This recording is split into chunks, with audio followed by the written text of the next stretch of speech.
If you suffer lower back pain of any type and you spend a lot of time sitting down, so whether you're in a truck, whether you're driving a lot, whether you're in a tractor a lot, I'm going to go through 2 stretches that are just critical to make sure you get the best results with your care and to make sure we get these muscles loosened up. If these are tight, it can be really, really tough to get the progress that you want, because over time these muscles no doubt have just shortened and become really, really tight and stiff. So we're going to look at 2 muscles, the hip flexors and also the hamstrings.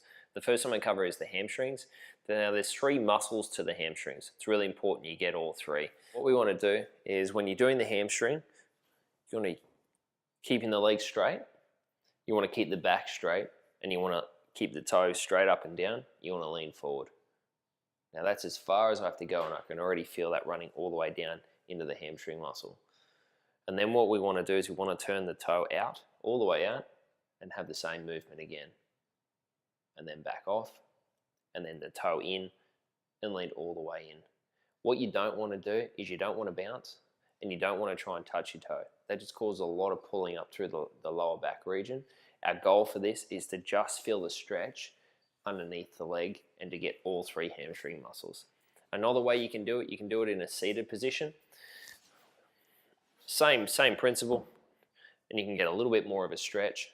So keeping that back straight all the way through the neck, keeping the legs straight and leaning forward slightly. That's as far as I have to go, and I can already feel that stretch. Same principle, toe out, hold it for a minute, toe in, hold it for a minute, toe straight up and down, hold it for a minute. Now what I find is probably the best way to stretch the hamstring, and it's something that I do quite regularly, is I use a foam roller, and I just find that you're able to really just get right deep into those muscles and lengthen them. So when I do this, I'm taking the weight and I'm going to roll.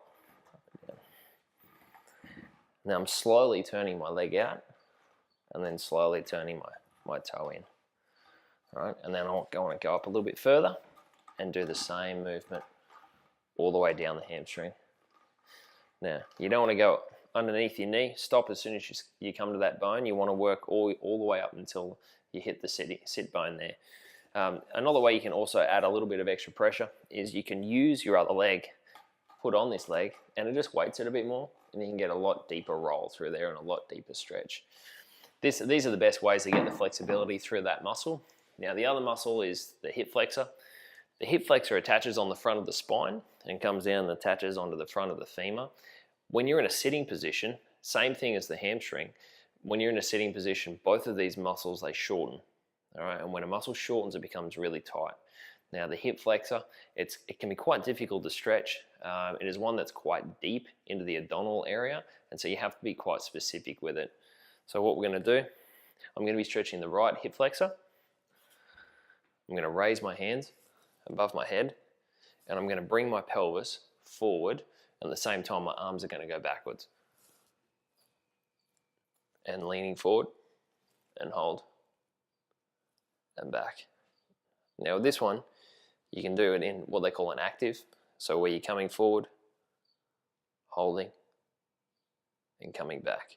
So usually I'm doing about 10 of them on both sides to get the flexibility.